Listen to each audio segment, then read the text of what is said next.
करेंगे economic planning in India से, कि इंडिया में कैसे कैसे प्लानिंग हो रही थी इंडिपेंडेंस से पहले, इंडिपेंडेंस के बाद, 1991 से पहले, 1991 के बाद। तो उससे पहले एक बार ये देख लेते हैं कि अलग अलग तरीके की टाइप्स ऑफ इकोनॉमिक प्लानिंग, अलग अलग तरीके की प्लानिंग कौन कौन सी होती है। तो सबसे पहले देखेंगे कौन सी है, इम्पेरेटिव प्लानिंग। इम्पेरेटिव प्लानिंग में क्या होता है, इम्पेरेटिव प्लानिंग में क्या होता है, एक अथॉरिटेटिव प्लानिंग होती है और डायरेक्ट कमांड होती है। इसका मतलब एक टॉप अथॉरिटी होगी, उसके नीचे बहुत सारे लोग होंगे और वो टॉप अथॉरिटी बोलेगी कि हमें 5 साल में ये करना है, और जो उसने बोल दिया उसी हिसाब से वो पूरी प्लानिंग चलती है। तो इसमें लिखा है वन सेंट्रल अथॉरिटी, एक सेंट्रल अथॉरिटी होगी इसमें, ठीक है। और ज़्यादातर ऐसी कौन सी इकोनॉमीज में होता है, सोशलिस्ट इकोनॉमीज में होता है। सोशलिस्ट इकोनॉमी कौन सी थी, जैसे यूएसएसआर है, जैसे चाइना है। चाइना में ऐसा नहीं होता, चाइना के जो टॉप लीडर हैं, जो शी जिनपिंग है मान लो, उन्होंने बोल दिया कि हमें 5 साल में ये प्लानिंग करनी है, हमारे बहुत सारे रिसोर्सेज इसमें जाएंगे, तो इसमें चले गए। मान लो कि उन्होंने बोला हमारे बहुत सारे जो मैक्सिमम रिसोर्सेज हैं अब हम इलेक्ट्रिक व्हीकल बनाने में लगाएंगे, ई व्हीकल लगाने में लगाएंगे। तो फिर पूरी इकोनॉमी के जितने भी रिसोर्सेज हैं, जो नीचे वाले लोग हैं, वो जो टॉप अथॉरिटीज है, जो भी आपको बोलेगा करने के लिए, वो करना पड़ेगा। तो उसको जो ऊपर एक टॉप अथॉरिटी से नीचे को डायरेक्शन दिया जाता है, उसको इम्पेरेटिव प्लानिंग बोलेंगे। दूसरा आएगा इंडिकेटिव प्लानिंग। इंडिकेटिव प्लानिंग को इंड्यूसमेंट प्लानिंग भी बोलते हैं, और ये फ्लेक्सिबल होती है नेचर में। इसमें क्या होता है, जो गवर्नमेंट का काम होता है ना, उसका काम बस क्या होता है कि वो प्राइवेट सेक्टर को साथ देने के लिए बस होती है ना। प्राइवेट सेक्टर को साथ देना होता है। उसको बस ये होता है कि प्राइवेट सेक्टर को बोल दो कि ये काम होना है, और उसको प्राइवेट सेक्टर को देखो कि वो काम ठीक से हो रहा है नहीं हो रहा, और जो टारगेट उसको बताया उसे करने में उसकी मदद करो। ज़्यादातर ये मिक्स्ड इकोनॉमीज़ में होता है, जैसे इंडिया एक मिक्स्ड इकोनॉमी है, मैंने आपको बताया था। उसमें ऐसा ही होता है कि जैसे मान लो इंडिया ने बोला कि हमें बहुत सारी रोड बनानी है, तो उसमें हम क्या, इंडिया NHAI या ministry of urban road transport ministry क्या करेगी, वो एक प्लान बता देगी, थोड़ा खुद करेगी, थोड़ा प्राइवेट वालों को देगी, और उनको बस ये बता देगी कि भाई ऐसे ऐसे हमें करना है हम, और उनको फैसिलिटेट करेगी कि भाई लोन चाहिए, है ना, लैंड एक्विजिशन चाहिए, लैंड हम आपको लेके करके देंगे, ठीक है। वैसे वैसे इसमें जब इंडिकेटिव में जो गवर्नमेंट होती है वो साथ देती है प्राइवेट सेक्टर का, जो ऊपर वाली थी उसमें एक मेन जो एक टॉप लीडरशिप होगी वो साथ सीधा सीधा बता देगा, फिर उसको ऐसे ही करना होता है। तीसरा है पर्सपेक्टिव प्लानिंग। ये पर्सपेक्टिव प्लानिंग होती है लॉन्ग टर्म के लिए। लॉन्ग टर्म में मतलब 15 से 20 साल के लिए लॉन्ग टर्म, है ना। Operate through 5 year plans. तो जैसे हम 5 ईयर के प्लान्स बनाते थे, तो 5 साल पहले बताएंगे कि हम ये 5 साल में ये करेंगे, 5 साल में ये करेंगे, और एक ये होता है कि लंबे 15 से 20 साल में हम ये करेंगे। उसको छोटे छोटे छोटे छोटे 5 से 10 साल में बांट के छोटे प्लान बनाते हैं, और 15 से 20 साल का एक बड़ा प्लान बनाते हैं। तो हमारा जो नीति आयोग है वो इस तरह की पर्सपेक्टिव प्लानिंग करता है कि वो विजन डॉक्यूमेंट बनाता है। जैसे आपने देखा होगा ना, 2047 में ये कर देंगे, 2047 में वो कर देंगे, है ना, इसमें विकसित भारत बना देंगे। तो विकसित भारत बनाने का है 2047 तक, ठीक है। और उसको कैसे कैसे बनेंगे कि हम 5 साल में ये कर देंगे, 5 साल में हम न्यूक्लियर एनर्जी इतनी कर देंगे, 5 साल में हम ये इतना रोड बना देंगे 5 साल में। तो वो छोटी छोटी छोटी छोटी प्लानिंग है।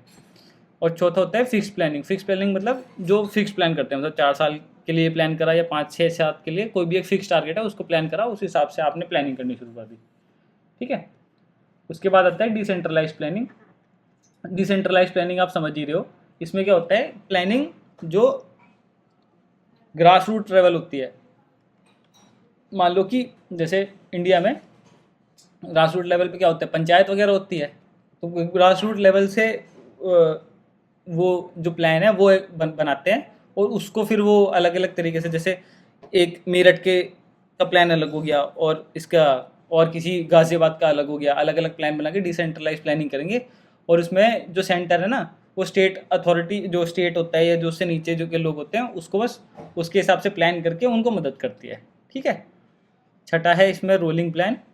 रोलिंग प्लान क्या होता है, रोलिंग प्लान में हर 3 साल में एक नया प्लान बनता है, ठीक है ना।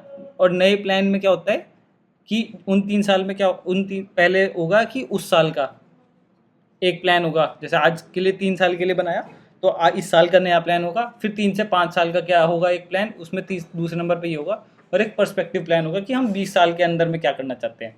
इंडिया में कब हुआ था ये रोलिंग प्लान, कब आया था, जनता पार्टी ने 1978 में ये रोलिंग प्लान लाई थी, ठीक है। तो रोलिंग प्लान का ये था। अब इसकी ज़रूरत क्यों है, need of economic planning at independence. तो भाई जब हमारा देश आज़ाद हुआ तो हमें इकोनॉमिक प्लानिंग की ज़रूरत क्यों पड़ी, ठीक है, ज़रूरत किस लिए पड़ी, तो उसकी कुछ वजह थी। Poor economic conditions at the time of independence. भाई आपको पता ही है, अंग्रेज सब लूट के चले गए थे, पैसे की कमी थी, तो अगर हम इकोनॉमिक प्लानिंग नहीं करेंगे कि कितने पैसे हम पे आ रहे हैं और उनको कहाँ कहाँ पे किस तरीके से लगाना है ना, फिर उल्टे सीधे खर्चे शुरू हो जाएंगे। तो उसके लिए इकोनॉमिक प्लानिंग ज़रूरी था, है ना। प्राइवेट सेक्टर नहीं था तो भाई सारा काम पब्लिक सेक्टर को करना था, तो उन्हें देखना था कि भाई इतने सारे सेक्टर हैं, स्पेस भी है, एग्रीकल्चर भी है ना, रोड्स भी बनानी है, तो कहाँ पे कितना ज़्यादा पैसा लगाना है। और फिर effective mobilisation of resources and effective allocation. आपको पता ही है, जब सबसे पहले मैंने इकोनॉमिक्स पढ़ाई थी उसमें बताया था कि स्केर्सिटी ऑफ रिसोर्सेज है, मतलब रिसोर्सेज लिमिटेड है और आपके पास चॉइसेस हैं कि आपको यहाँ भी 100 रुपये आपके हैं तो आप 100 रुपये इधर भी खर्च कर सकते हो, ए में भी खर्च कर सकते हो, बी में भी खर्च कर सकते हो, सी में भी खर्च कर सकते हो। तो ये आपको अच्छी तरीके से सोच के समझ के इकोनॉमिक प्लानिंग बना के ये समझना पड़ेगा कि आपको कहाँ लगाना है अपने पैसे।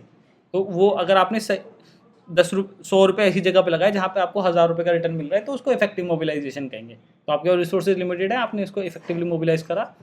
और इकोनॉमिक प्लानिंग हमने इसलिए भी शुरू करी क्योंकि हमारे जो देश तब इंडिपेंडेंस हुआ था तो हमने सोशलिस्ट अप्रोच अपनाई थी। तो हमारे पास USSR भी एक सोशलिस्ट कंट्री था, तो उसका भी काफ़ी प्रभाव था हमारी कंट्री पे इंडिपेंडेंस के टाइम पे। तो तब भी हमने ये वाला अप्रोच इस्तेमाल करी थी, ठीक है। अब स्ट्रैटेजीज़ क्या क्या थी प्लानिंग इन इंडिया 1991 से पहले। तो 1991 से पहले क्या था हमारे देश में कि ज़्यादातर जो इंक्लिनेशन था ना, ज़्यादातर जो सरकार का वो था पब्लिक सेक्टर पे था, है ना, और प्राइवेट सेक्टर को रेगुलेट करके रखते थे। मतलब जैसे आपने सुना होगा कि सब कुछ पब्लिक सेक्टर में था, कि ये आप प्राइवेट सेक्टर के बाद बहुत कम आज़ादी थी। जैसे आपके पास आज तो आज़ादी, आप जो मर्जी वो बिज़नेस खोल लो। पहले बोलते थे ना लाइसेंस राज है, तो 1991 से पहले लाइसेंस राज होता था। उससे पहले कि आपको कोई भी प्राइवेट सेक्टर लेना है तो बहुत सारे लाइसेंस वगैरह लेने पड़ते थे। और बहुत सारी चीज़ों में, बहुत सारे सेक्टर्स में पब्लिक सेक्टर का ही बहुत बड़ा मेजॉरिटी रोल था, है ना। तो जो स्ट्रेटजी हमने अडॉप्ट करी उसमें 1991 से पहले पब्लिक सेक्टर पर रिलायंस था, बताया आपको। Control expansion of public sector, जो आपको पता ही था कि जब पब्लिक सेक्टर पे ज़्यादा भरोसा करते थे तो प्राइवेट सेक्टर इतना बहुत ग्रो नहीं कर पा रहा था, बहुत सारी रिस्ट्रिक्शंस थी, ठीक है ना। डेवलपमेंट किस पे फोकस करा हमने हमारी इकोनॉमी में 47 इंडिपेंडेंस के बाद और 1991 से पहले हमने large scale iron and steel industries, बड़ी बड़ी इंडस्ट्रीज़ बनाने में, जैसे आपने पढ़ा होगा ना कि कॉपर की इंडस्ट्री, सीमेंट की इंडस्ट्री, है ना, आयरन ओर की इंडस्ट्री, ये सब इंडस्ट्री में पहले था। और स्मॉल स्केल इंडस्ट्रीज़ में भी जैसे एग्रीकल्चर की हो गया, है ना, छोटी छोटी इंडस्ट्रीज़ में भी को भी प्रमोट करने की कोशिश कर रहे थे जो। और फॉरेन कैपिटल पर रिस्ट्रिक्शन था कि हम ज़्यादा एक्सपोर्ट जो विदेश से आता था उस पर लोग लगा के रखते थे कि ना ज़्यादा एक्सपोर्ट करने देते थे और ना ज़्यादा इंपोर्ट करते थे दूसरे देशों से। ये 1991 से पहले किया है, ठीक है ना। तो ये सारी स्ट्रेटजीज़ को ध्यान में रख के, ये वाली स्ट्रेटजीज़ को ध्यान में रख के हमने कुछ मॉडल अपनाए थे। सबसे पहला था जिसका नाम है हेरोड डोमर मॉडल, इसको फर्स्ट 5 ईयर प्लान में लाए थे। फिर दूसरा है नेहरू मेहलनोबिस मॉडल, इसको सेकंड 5 ईयर प्लान में लाए थे। इसमें 2 सेक्टर का मॉडल था, कंज्यूमर गुड्स और कैपिटल गुड्स, इन 2 सेक्टर पे फोकस था, है ना। और इन्होंने इन्फोसिस करा था हैवी इंडस्ट्रीज पे। उसके बाद तीसरा है गडगिल स्ट्रेटजी, 1944 में आई थी, इन्होंने दी थी बाय आचार्य श्रीमान नारायण अग्रवाल। और इसका ऑब्जेक्टिव था कि raise material and Gadgil strategy बोल दिया, सॉरी, इसका नाम है गांधीयन स्ट्रेटजी। 1944 इंडिपेंडेंस से पहले की है, इन्होंने शुरू करा था ये। इनका नाम देख लेना, आचार्य सिमरन नारायण अग्रवाल। इसका ऑब्जेक्टिव था कि जो मासेज हैं, जो पब्लिक हैं, उनको जो कल्चरल और मटेरियल, जो ये 2 तरीके से उनका उद्धान करना और उनको basic minimum standard of life देना, मतलब रोटी, कपड़ा, मकान जैसी बेसिक चीज़ें उनको प्रोवाइड करना। तो उनका फोकस ये था कि आप बड़ी इंडस्ट्रीज़ पर ना जाके पहले छोटे छोटे लोगों की जो छोटी छोटी ज़रूरतें हैं उनको आप पूरी करने की कोशिश करो, ठीक है ना। और इसमें बोला था कि जो साइंटिफिक डेवलपमेंट है एग्रीकल्चर में वो करो, है ना, rapid growth of cotton and village industries. अब गांधी जी तो यही चाहते थे कि भाई एग्रीकल्चर बहुत अच्छे से हो, है ना, और जो छोटी छोटी सूद काटने की मशीन, खादी वादी की जो विलेज इंडस्ट्रीज़ हैं, है ना, उसका ज़्यादा उद्धान हो, ठीक है ना। अब ये है प्लानिंग पोस्ट 1991। तो 1991 में आपको पता ही है 1991 में क्या हालत हो गए थे इंडिया के, कि फिस्कल डेफिसिट, मैंने बताया आपको, फिस्कल डेफिसिट ज़्यादा हो गया था कि इंडिया के जो गवर्नमेंट के एक्सपेंडिचर थे इनकम से ज़्यादा थे, रेवेन्यू डेफिसिट भी बढ़ गया था, है ना, बीओपी क्राइसिस हो गया था। बीओपी क्राइसिस का मतलब होता है कि इम्पोर्ट तो ज़्यादा है, एक्सपोर्ट कम है, मतलब आप दूसरे देशों से सामान तो ज़्यादा ले रहे हो पर भेज उतना नहीं पा रहे। उसमें क्या होता है कि आपके पास जब आप सामान कम बेचते हो ना, तो आप पे विदेश जो, जैसे आप मान लो आपने अमेरिका को सामान बेचा, तो वहाँ से डॉलर मिलेंगे, और अमेरिका ने यहाँ पे सामान बेचा तो आपको डॉलर देने पड़ेंगे। तो तब क्या हो गया था कि हमारे पास देने के लिए पैसे ही नहीं बचे थे। अगर विदेश से हम कुछ सामान खरीद रहे तो हमारे पास इतनी कमी हो गई थी कि जो इंडिया का रुपी है वो तो बहुत ज़्यादा महंगा हो गया था डॉलर के मुकाबले। मतलब मान लो कि $1 की कीमत आप मान लो कि ऐसे आज के टाइम में ₹100 हो जाए, ठीक है, तो वो बढ़ गया था। तो ये सब हाई इन्फ्लेशन, महंगाई बहुत ज़्यादा बढ़ गई थी, है ना। फॉरेन एक्सचेंज का वो इंडिया का जो रुपए हैं वो डॉलर के सामने बहुत ज़्यादा कमज़ोर हो गए थे। तो ये फिर लेके आए थे new economic policy. New economic policies में क्या था, इन्होंने क्या करा, इकोनॉमी खोल दी, फिर प्राइवेट सेक्टर को ज़्यादा बुला लिया, पब्लिक सेक्टर की कम कर दी। फॉरेन इन्फ्लोज जो एफडीआई है, मतलब जैसे एफडीआई का मतलब होता है फॉरेन डायरेक्ट इन्वेस्टमेंट, मतलब आप किसी भी कंपनी में ये बोल दो कि आप आके, जैसे मान लो कि इलॉन मस्क आके जैसे इंडिया में टेस्ला खोल दिया, तो वो फॉरेन डायरेक्ट इन्वेस्टमेंट है कि उन्होंने इंडिया में आके फॉरेन से डायरेक्ट इन्वेस्टमेंट करी है इंडिया में, है ना। तो इनको एनकरेज किया गया, एक्सपोर्ट को प्रमोट किया गया, क्योंकि जैसे हम एक्सपोर्ट करेंगे तो विदेशी करेंसी आएगी, डॉलर आएंगे, तो हम पे ज़्यादा पैसे होंगे चीज़ें खरीदने के लिए, ठीक है ना। एम्फेसिस बढ़ाया कि इस पर पीपीपी मॉडल पे। पीपीपी मॉडल होता है पब्लिक प्राइवेट पार्टनरशिप। जितनी भी हमारी रोड और टोल टैक्स बनते हैं ना, वो पीपीपी मॉडल पे बनते हैं कि पब्लिक है, पब्लिक मतलब गवर्नमेंट, और एक प्राइवेट है, उन दोनों की पार्टनरशिप से रोड बनी है। तो इसमें क्या होगा कि सरकार ज़मीन लेके प्राइवेट लोगों को देगी, वो उस पर रोड बनाएंगे, वो उससे टोल लेंगे, टोल लेने के बाद वो वापस सरकार को, तब इनका पैसे पूरे हो जाएंगे तो टोल लेके वो वापस उनको वापस कर देंगे सरकार को। तो ये वाली जो पार्टनरशिप होती है। और इन्होंने क्या करा था, एलपीजी रिफॉर्म्स भी लाए थे। एलपीजी का मतलब होता है लिबरलाइजेशन, ग्लोबलाइजेशन और प्राइवेटाइजेशन, है ना। ये कौन लाया था, ये किसकी सरकार में हुए थे, तो पीवी नरसिम्हा राव तो इस प्राइम मिनिस्टर थे, और मनमोहन सिंह जी थे हमारे फाइनेंस मिनिस्ट्री। तो इन्होंने जो एलपीजी रिफॉर्म बोलते हैं, इसमें क्या करा था कि जो लाइसेंस था ना, मतलब आप मान लो कि आपको प्राइवेट कोई भी कंपनी खोल लिया, मान लो सीमेंट की कंपनी खोल लिया, तो पता चला आपको 150 लाइसेंस लेने पड़ रहे थे। तो इन्होंने ही ख़त्म कर दिया था कि आप कुछ चुनिंदा जैसे न्यूक्लियर और डिफेंस, मेन जो 3-4 सेक्टर की इकोनॉमी थी, उनमें लाइसेंस ज़रूरी रखा और सारी की सारी में ख़त्म कर दिया था, है ना। एफडीआई अलाउ करा, एक्सपोर्ट प्रमोट पॉलिसी बनाई कि भाई एक्सपोर्ट आप ज़्यादा करो, ये मैंने ऊपर बताया ही है, ठीक है। लिबरलाइजेशन का मतलब क्या होता है, लिबरलाइजेशन का मतलब होता है डीरेगुलाइजेशन। उसका मतलब ये है कि आपने सब लिबरल मतलब खोल दिया क्या, जैसे मैंने बताया था प्राइवेट सेक्टर पहले पब्लिक सेक्टर में ज़्यादा था कि भाई बैंक होंगे तो सरकारी होंगे। 1991 के बाद इन्होंने खोल दिया कि भाई विदेश के बैंक भी आगे खोल सकते हैं, जैसे HSBC हो गया, सिटी बैंक हो गया, अमेरिकन एक्सप्रेस हो गया, है ना। ये सब आके इंडिया में फिर अपने बैंक खोले, तो उसको लिबरलाइजेशन बोलते हैं।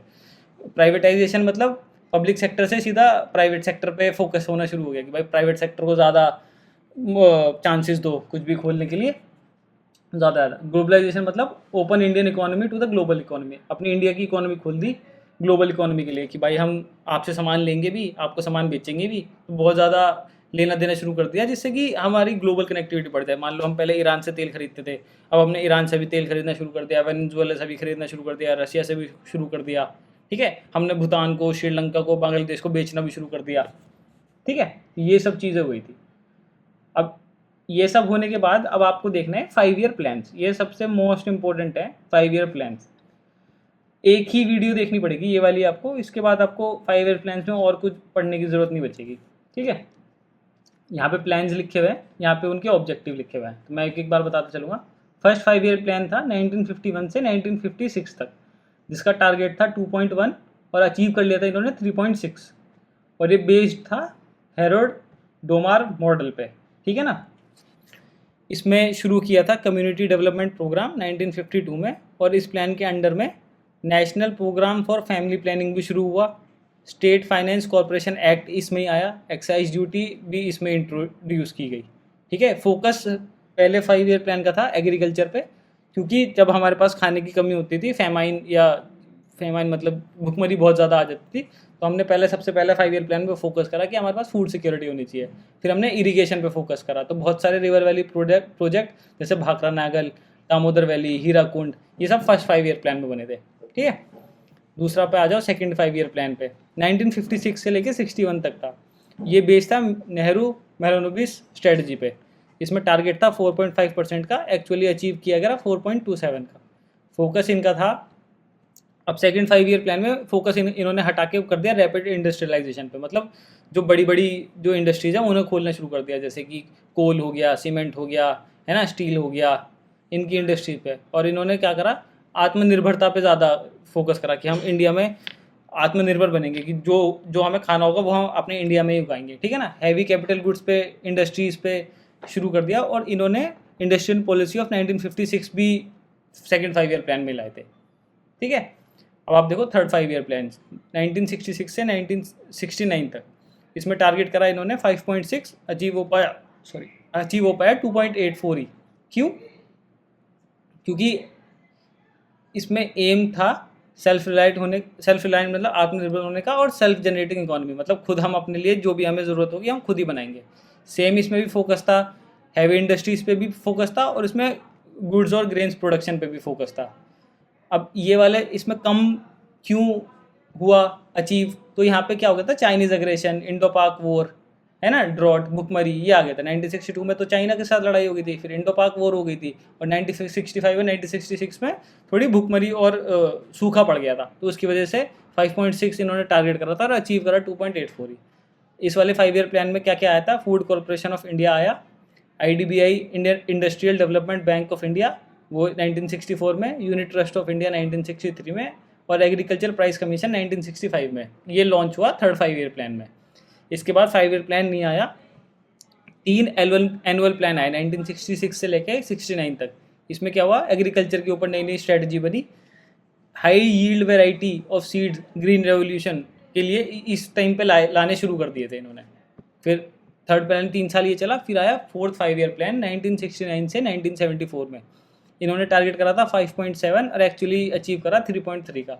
ये वाला था गडगिल स्ट्रेटजी पे, और मेन फोकस इसका था किस पे, एग्रीकल्चर पे, क्योंकि भाई आपने देखा पहले कि खाने की दिक्कत होने लग गई थी, ठीक है ना। और इसमें इंपॉर्टेंस देने लग गया, सामाजिक न्याय को इसमें इंपॉर्टेंस देने लग गई है ना। बैंक नेशनलाइजेशन, इंदिरा गांधी आ गई थी इस वक्त पे, इंदिरा गांधी आ गई थी, शास्त्री जी का निधन हो गया था, तो बैंक नेशनलाइजेशन करे था इस वक्त पे।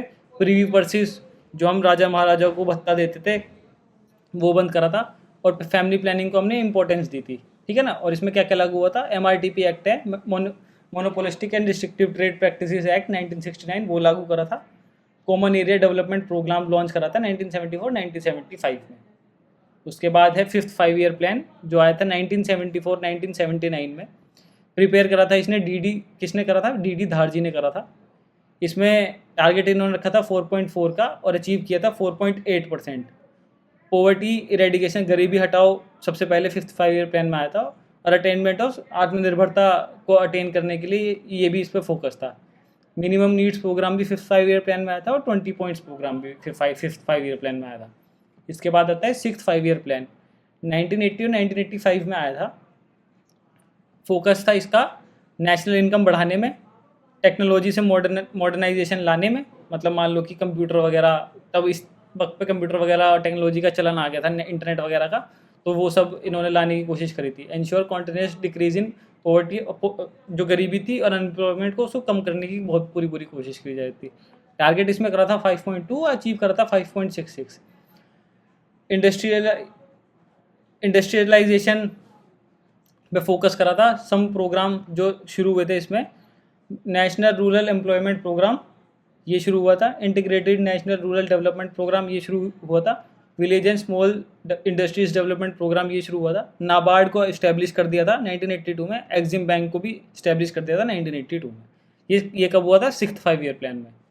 उसके बाद आ जाता है सेवन्थ 5 ईयर प्लान, 1985 और 90 के बीच में आया था, और इसका फोकस किस पे था, rapid growth in food production की रैपिड ग्रोथ में, एम्प्लॉयमेंट और अपॉर्चुनिटीज़ को बढ़ाने में, और 3 ईयर की एक्सपोर्ट इंपोर्ट पॉलिसी इन्होंने अनाउंस कर दी थी। और इसमें क्या लाए थे, जवाहर रोजगार योजना 1989 में, और ऑपरेशन ब्लैक बोर्ड भी इन्होंने शुरू करा था 1987 में।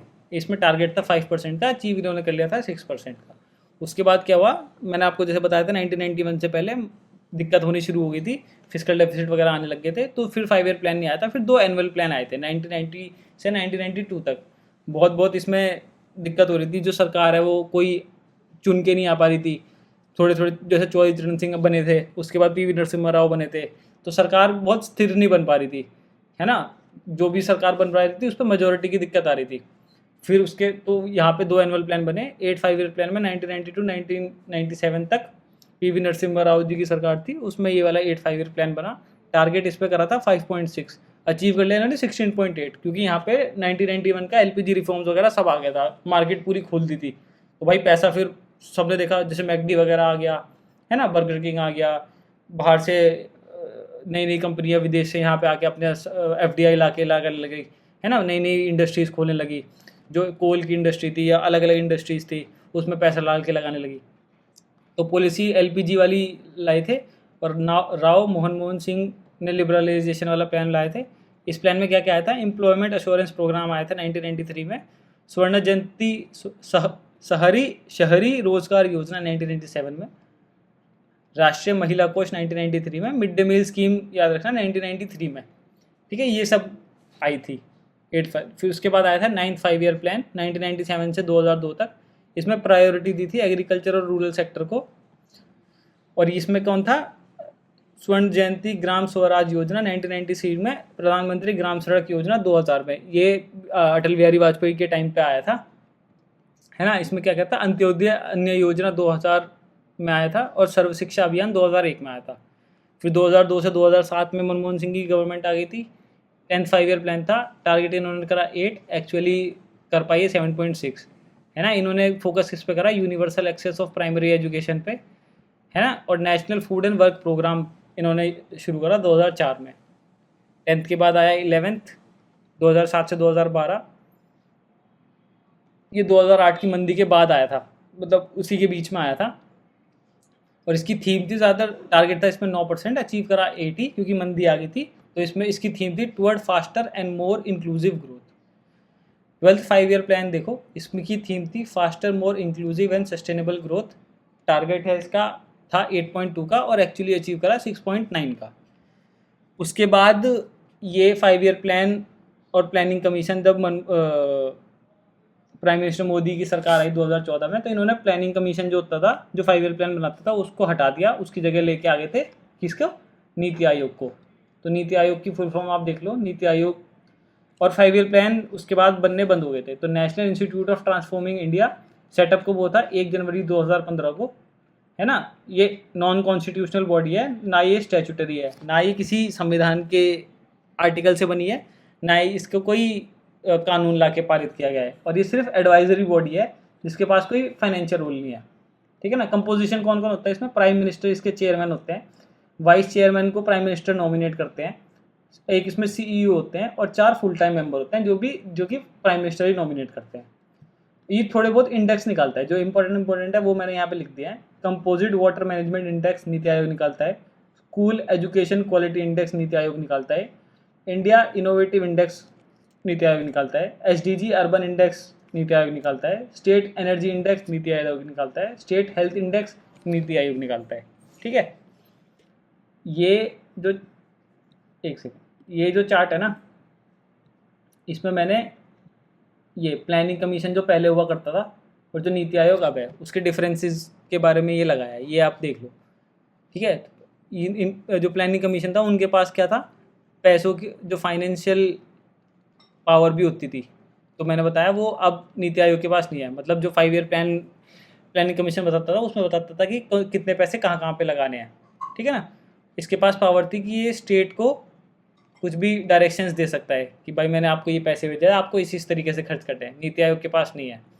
टॉप डाउन अप्रोच मतलब प्लानिंग कमीशन ने कुछ बोल दिया, फिर वो नीचे जाके स्टेट इम्प्लीमेंट करेगा, फिर और ग्रास रूट लेवल पे होगा, तो ऊपर से नीचे तक जो अप्रोच यूज़ होती है उसको टॉप डाउन अप्रोच बोलते हैं। और नीति आयोग क्या करता है, बॉटम अप अप्रोच, नीचे की समस्याएं पूछेगा, फिर नीचे की समस्याएं पूछेगा, फिर ऊपर उसमें सोच विचार करेगा, फिर प्लानिंग प्लॉटिंग करेगा, ठीक है ना। जैसे इंडेक्स बनाया, इंडेक्स में देखा कि क्या दिक्कत आ रही है, फिर ऊपर से उस पर देखा कि भाई इसको कैसे ठीक किया जा सकता है, फिर ऊपर उसके पास प्लानिंग करेगा।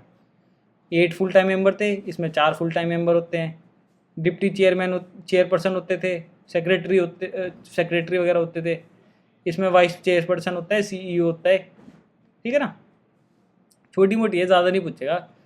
ये पॉलिसी इम्पोज करता था, इसके पास पावर थी पॉलिसी इम्पोज कराने की। नीति आयोग के पास ऐसी कोई पावर नहीं है, सिर्फ एडवाइजरी रोल है इस नीति आयोग का। बाकी प्लानिंग कमीशन के पास बहुत ज़्यादा पावर हुआ करती थी, नीति आयोग के पास एज रिलेटिवली पावर कम है। और इनका काम बस ये है कि फैसिलिटेट करना, कि आपको बता देंगे कि भाई ये दिक्कत है, हमको ये लगता है कि आप ऐसे ठीक कर लो इसे, तो ये सब चीज़ें आप कर लोगे तो ठीक हो जाएगा। बस इसमें तो आज तो यही था। अब बस ये है ना, 5 ईयर प्लान आपको वो करने पड़ेंगे, बार बार रिवाइज करने पड़ेंगे। और कुछ इसमें पूछना है तो आप बताओ आप।